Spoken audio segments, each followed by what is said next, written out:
అందరికీ నమస్కారం అండి. తెలుగు స్టోరీ బుక్ ఛానల్కి స్వాగతం.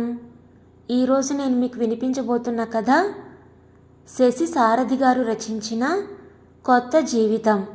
కథను చివరి వరకు వినండి, నచ్చితే లైక్ చేయండి. కొత్తగా మన ఛానల్ని చూస్తున్నట్లయితే కనుక సబ్స్క్రైబ్ చేసుకోవడం అస్సలు మర్చిపోవద్దు. మరిక కథలోకి వెళ్ళిపోదామా? రైలు కన్నా వేగంగా పరుగు తీస్తుంది కనకలత మనసు. ఎన్ని సంవత్సరాల తర్వాతో బాల్య స్నేహితురాల్ని కలుస్తోంది. ఒకటా రెండా 35 సంవత్సరాల స్నేహం తమది. ఆ రోజు ఎలిమెంటరీ స్కూల్ నుంచి హై స్కూల్కి వచ్చిన రోజు. ఏదో పెద్దవాళ్ళం అయిపోయిన భావన. కొత్త స్కూలు, కొత్త వాతావరణం.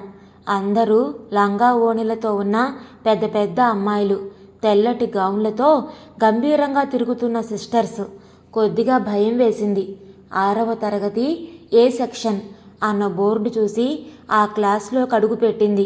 అదుగో అప్పుడు చూసింది మొదటిసారి స్వర్ణలతను. రెండో బెంచిలో చివరగా ఒదిగి కూర్చొని పెద్ద పెద్ద కళ్ళతో తనని చూసిన చూపు ఇప్పటికీ మరచిపోలేదు. ప్లీజ్ నాతో స్నేహం చెయ్యవు అన్నట్లు ఉన్నాయి బెరుగ్గా ఉన్న ఆ చూపులు. వెంటనే వెళ్ళి ఆ అమ్మాయి పక్కన కూర్చుంది. పరిచయాలయ్యాయి. ఆ అమ్మాయి తనని లత అని పిలిస్తే తను ఆ అమ్మాయిని స్వర్ణ అని సంబోధించింది. తమ స్నేహం మరింత గట్టిపడ్డానికి తమకి వచ్చిన తెలుగు మాస్టారు కూడా ఒక కారణం.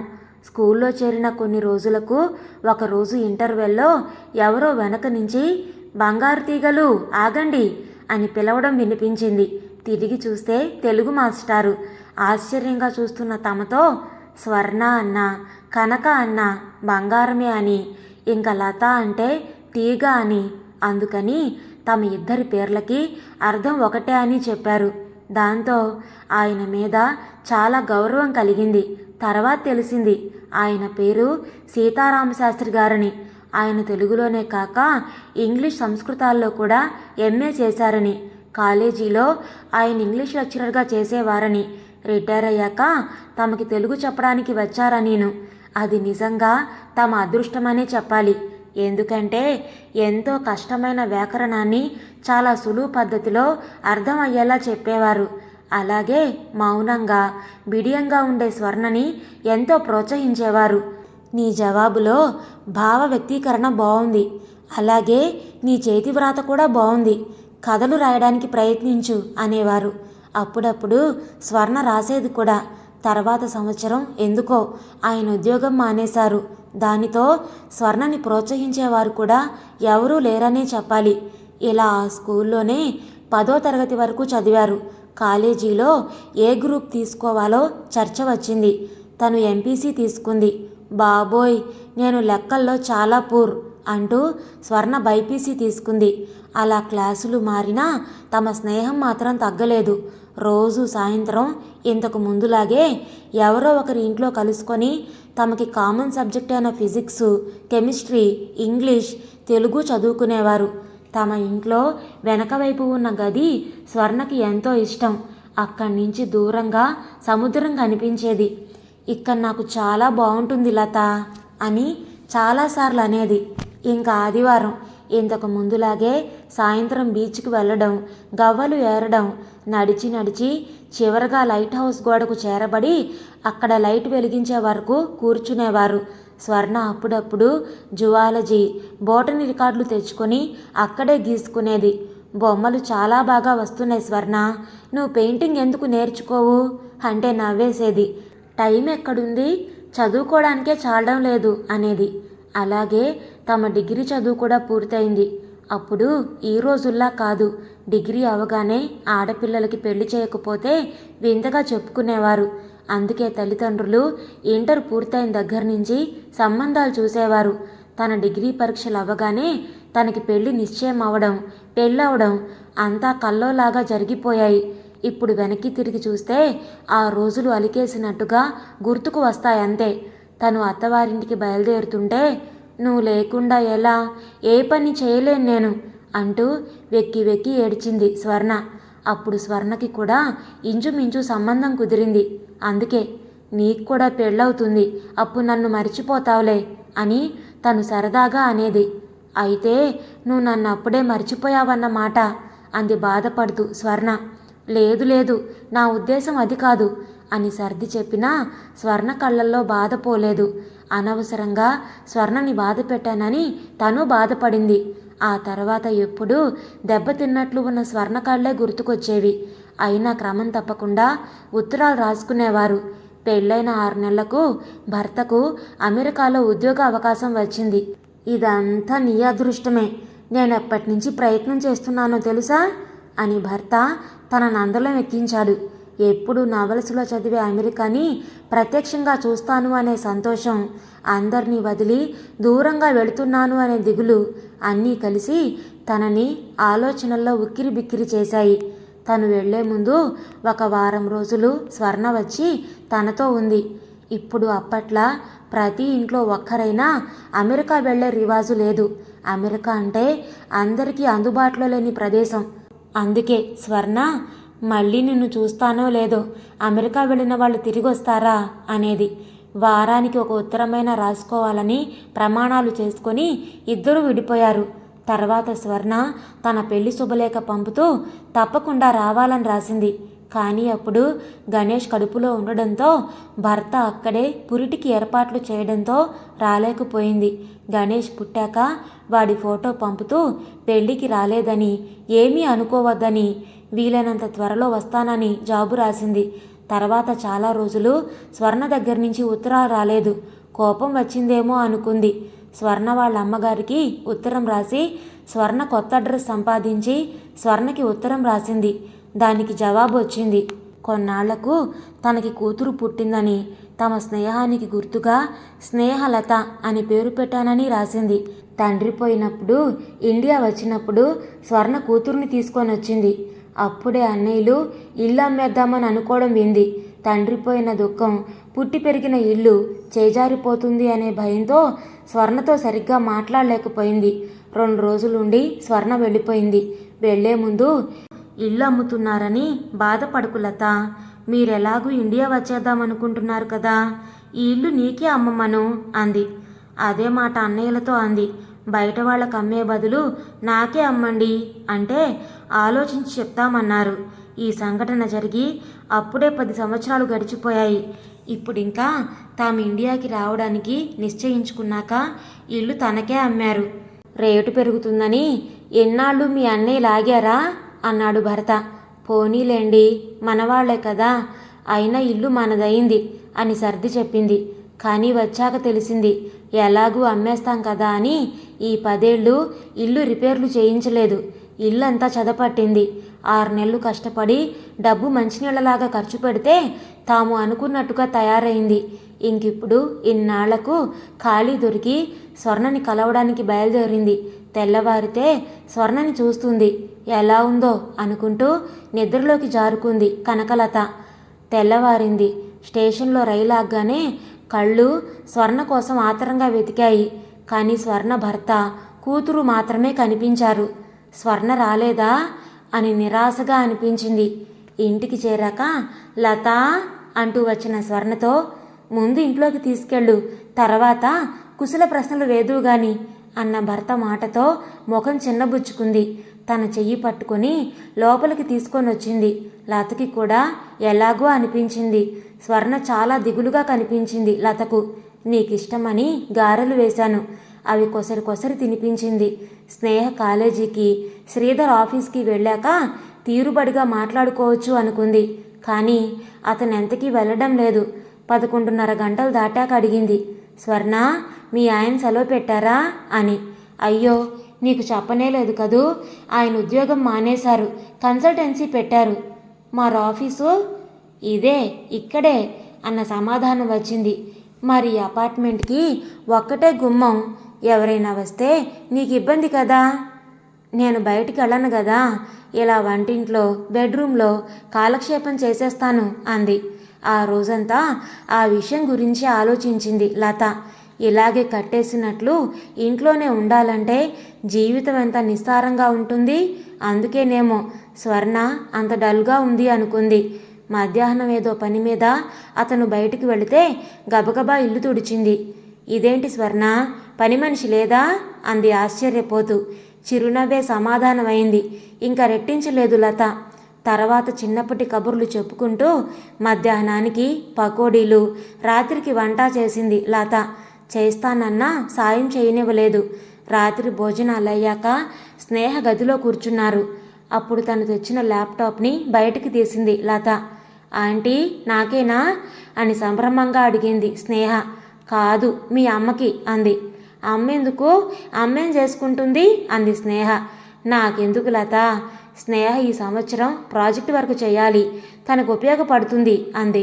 వచ్చిన దగ్గర నుంచి చూస్తుంది లత. ప్రతిదానికి తల్లిని తక్కువ చేసి మాట్లాడుతుంది స్నేహ. అలాగే శ్రీధర్ కూడా. కళ్ళల్లో నీళ్లు తిప్పుకోవడం తప్ప ఏమీ మాట్లాడడం లేదు స్వర్ణ. చిన్నప్పటి నుంచి స్వర్ణ సమస్యలన్నీ తనే తీర్చేది. ఇప్పుడు కూడా తనే ఏదో ఒకటి చేయాలి అనుకుంది. మర్నాడు సాయంత్రం ఒక ఐప్యాడ్ కొనాలి స్నేహ, మంచి షాప్కి తీసుకొని వెళతావా అని అడిగింది. ఈరోజు ఎలాగైనా స్నేహతో మాట్లాడాలి అని నిశ్చయించుకుంది. స్నేహ స్కూటీ మీద ఇద్దరూ బయలుదేరారు. షాప్ దగ్గర అడిగింది స్నేహ, ఐప్యాడ్ ఎవరికాంటీ అని. మీ అమ్మకి సమాధానం విని పకపకా నవ్వింది స్నేహ. జోక్ చేయకండి ఆంటీ, అమ్మకెందుకు? దానికి లతకి చాలా కోపం వచ్చింది. అదే, మీ అమ్మకి పాటలు వినాలని ఉండదా? చిన్నప్పుడు చదువుకునేటప్పుడు కూడా పక్కన రేడియో పెట్టుకునేది. కొంచెం కరుగ్గానే చెప్పింది. దాంతో కొంత తగ్గిన స్నేహ, ఈ ఇంట్లో టేప్ రికార్డర్ ఉంది కదా అనంది. వస్తూనే ఉంటారు. ఇంకా సాయంత్రం నీ చదువుకు ఆటంకం అవుతుందని పెట్టుకోదు. రాత్రి టీవీలో కూడా తనకిష్టమైన ప్రోగ్రామ్స్ చూస్తున్నట్లు కనిపించడం లేదు. రిమోట్ ఎప్పుడు నీ చేతిలో కానీ మీ నాన్నగారి చేతిలో కానీ ఉంటుంది. సరే, ఆ సంగతి ఇప్పుడు ఎందుకు కానీ ముందు ఐప్యాడ్ కొందాం పదా అంది. యాపిల్ ఐపాడ్ 2 తీసుకుంది. వేరువేరుగా ప్యాక్ చేయించింది. తర్వాత అక్కడే ఉన్న రెస్టారెంట్కి వెళ్ళి ఐస్ క్రీమ్ ఆర్డర్ ఇచ్చి ఒక ప్యాకెట్ స్నేహ చేతిలో పెట్టింది. నాకా ఆంటీ? మీకొకటి అమ్మకొకటి అనుకున్నాను. థ్యాంక్స్ ఆంటీ అంది. థ్యాంక్స్ నాకు కాదు, ఇంటికి వెళ్ళాక మీ అమ్మకి చెప్పు. నువ్వు ఐప్యాడ్ కావాలని సరదా పడ్డావట కదా. నీ పుట్టినరోజు కొనాలని అనుకుందిట మీ అమ్మ. కానీ నువ్వు నీ స్కూటీ మీద మీ అమ్మని ఎక్కించుకోవుట కదా. నిష్ఠూరంగా అంది లత. అది కాదాంటీ అంటూ నసిగింది స్నేహ. ఇంక స్నేహతో మాట్లాడడానికి ఇదే మంచి సమయం అనుకొని, నువ్వు పుట్టినప్పుడు మీ అమ్మ నా కూతురు కాదు, ఒక స్నేహితురాలు పుట్టింది అని ఎంతో సంతోషంగా నాకు ఉత్తరం రాసింది. నీ ప్రవర్తన వల్ల మీ అమ్మ మనసు ఎంత గాయపడి ఉంటుందో ఆలోచించు. అయినా నువ్వే కాదు, మీ తరం అంతా ఇలాగే ఉన్నారు. మేము 4-5 పిల్లలున్న కుటుంబాల నుంచి వచ్చాం. మాకేదైనా కావాలంటే నెలల తరబడి ఎదురు చూసేవాళ్ళం. పెద్దవాళ్ళని అడగడానికి కూడా భయపడేవాళ్ళం. ఒక్క నవల కొనుక్కోవాలంటే 2-3 నెలలు డబ్బులు దాచుకొని కొనుక్కునేవాళ్ళం. ఇప్పుడు మీకంతా సులువైపోయింది. మీరేదైనా కోరుకోగానే మీకు శ్రమ లేకుండా అవి అమరుతున్నాయి. అందుకే మీకు వాటి విలువ కానీ వాటినిచ్చిన తల్లిదండ్రుల విలువ కానీ తెలియడం లేదు ఆవేశంగా అంది.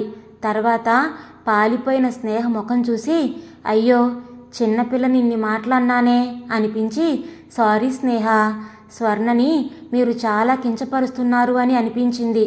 అయినా నేను జనరల్గా అన్నానంతే, ఏమీ అనుకోకు అని సర్ది చెప్పింది. ఇంటికొచ్చాక ఏదో ఆలోచిస్తున్నట్లు ఉన్న స్నేహని చూసి, ఏంటి లత, స్నేహ అలా ఉంది అంది స్వర్ణ. ఏం లేదులే, నువ్వేం కంగారు పడుకు అంటూ ఒక ఐప్యాడ్ చేతిలో పెట్టింది. నాకెందుకు అంటూ, థ్యాంక్స్ లత, నాకు కూడా ఎప్పటినుంచో కావాలని ఉంది. కానీ బయటికి చెప్తే స్నేహ వాళ్ళ నాన్నగారు నవ్వుతారని చెప్పలేదు అంది నీళ్లు నిండిన కళ్ళతో. రాత్రి భోజనాలయ్యాక బాల్కనీలో కూర్చున్నారు లత, స్వర్ణ. నువ్వు చిన్నప్పుడు కథలు రాసేదానివి కదా, ఇప్పుడేమైనా రాస్తున్నావా అంది లత.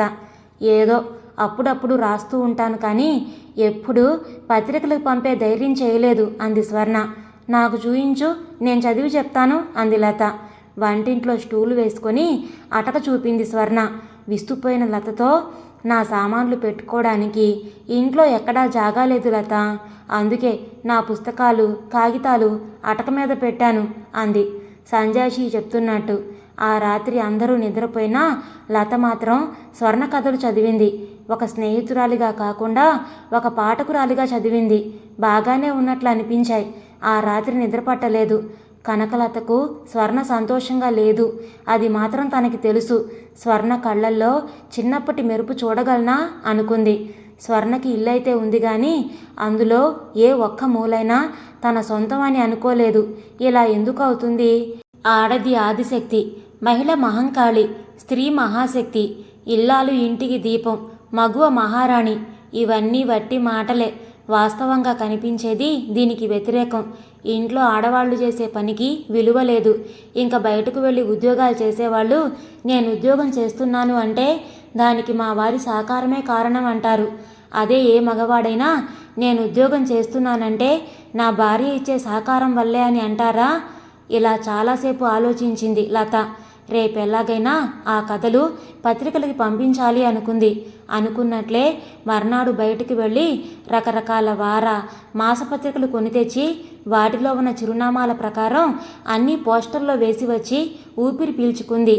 వంటింటి పక్కన ఉన్న బాల్కనీలోకి స్వర్ణ తప్ప ఎవరూ రావడం లేదని గమనించింది. అక్కడ ఎండ కూడా ఎక్కువగా పడడం లేదు. అదంతా శుభ్రం చేసి అక్కడ ఓ టేబుల్, కుర్చీ వేసి, ఇదిగో స్వర్ణ, నీకంటూ ఒక జాగా తయారు చేశాను. మనకేదైనా కావాలంటే మనమే సాధించుకోవాలి. ఎవరో వస్తారని, ఏదో చేస్తారని వేచి చూడడం అవివేకం స్వర్ణ. అయినా మెత్తటి వాళ్ళని చూస్తే మొత్తబుద్ధి వేస్తుందని అంటారు కదా. స్నేహ కూడా నిన్ను కించపరుస్తుంది అంటే దానికి ఒక రకంగా నువ్వే కారణం. నువ్వేమీ అనవు అనే ధైర్యం.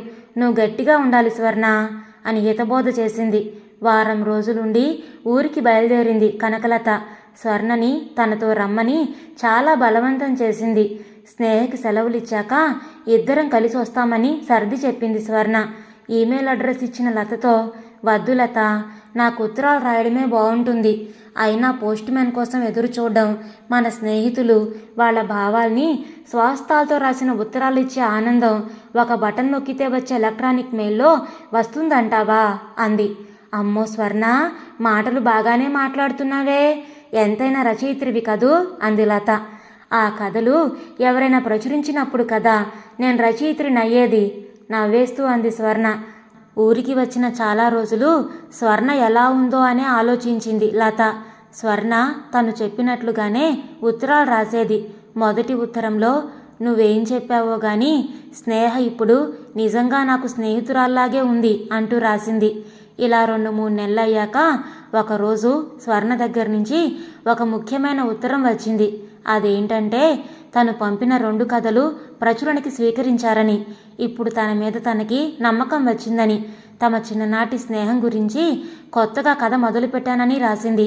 అది చదివిన లత తన వంటింటి బాల్కనీలో కూర్చుని కథ రాస్తున్న స్వర్ణని ఊహించుకొని తృప్తిగా నిట్టూర్చింది. 6 నెలలు తిరిగేటప్పటికీ స్వర్ణ నుంచి ఇంకొక జాబ్ వచ్చింది. అది చదివిన లత ఎగిరి గంతేసినంత పనిచేసింది. ఆ ఉత్తర సారాంశం ఏంటంటే తమ స్నేహం గురించి రాసిన కథ పంపిన పత్రిక వాళ్ళు దాని నవలగా రాయమన్నారని, తాము చిన్నప్పుడు తిరిగిన ప్రదేశాలు తనకు లీలగా మాత్రమే గుర్తున్నాయని, అందువలన తను ఒక 10 రోజులు ఉండడానికి వస్తానని రాసింది. చివర్లో, మా అమ్మ నాకు జన్మిచ్చింది, కానీ నువ్వు నాకు కొత్త జీవితం ఇచ్చావు లత. నువ్వు ధైర్యం చెప్పి కథలు పత్రికలకు పంపించకుండా ఉంటే అవి ఇంకా అటక మీదే ఉండేవి. నా కోసమే దేవుడు నిన్ను అమెరికా నుంచి తిరిగి వచ్చేలా చేశాడు అంటూ రాసింది. ఉత్తరం చదవగానే ఆనందంతో భర్తకు చూపించింది. అది చదివి ఆయన నవ్వుతూ, నీ స్నేహితురాలి విషయంలో తన వంతు కాంట్రిబ్యూషన్ కన్నా నీదే ఎక్కువ తెలుసా? ప్రతి మనిషిలో నిగూఢంగా ఏదో ఒక టాలెంట్ ఉంటుంది. కొంతమంది అదృష్టవంతులు, వాళ్లే దాన్ని పైకి తెచ్చుకుంటారు. కొంతమందికి తల్లిదండ్రుల ద్వారా బయటకు వస్తుంది. కొంతమందిని జీవిత భాగస్వాములు ప్రోత్సహిస్తారు. స్వర్ణలత విషయంలో ఆ పని నువ్వు చేశావు అన్నారు. స్నేహితురాలికి వచ్చే కీర్తిలో తనకి భాగం ఉందని, ఇంకొక మనిషి కల నెరవేరడానికి తను కారణమైనందుకు ఆనందిస్తూ స్వర్ణకి ఎంతో ఇష్టమైన వెనగదిలో తను రాసుకోవడానికి ఏర్పాట్లు చేయడంలో నిమగ్నమైంది కనకలత. ఇదండి ఈరోజు కథ. మీకు నచ్చిందా? నచ్చితే లైక్ చేయండి, షేర్ చేయండి. అలాగే మీ విలువైన అభిప్రాయాలను కమెంట్స్లో తప్పకుండా తెలియచేయండి. ఇంత మంచి కథను మనకు అందించిన శశి సారథి గారికి మనందరి తరపు నుంచి ధన్యవాదాలు తెలియచేసుకుంటున్నానండి. ఇలాంటి మరెన్నో మంచి మంచి కథలు వినడానికి కొత్త వాళ్ళు మన ఛానల్ని తప్పకుండా సబ్స్క్రైబ్ చేసుకోండి. మరొక మంచి కథతో మళ్ళీ కలుద్దాం. అప్పటి వరకు ఉంటానండి.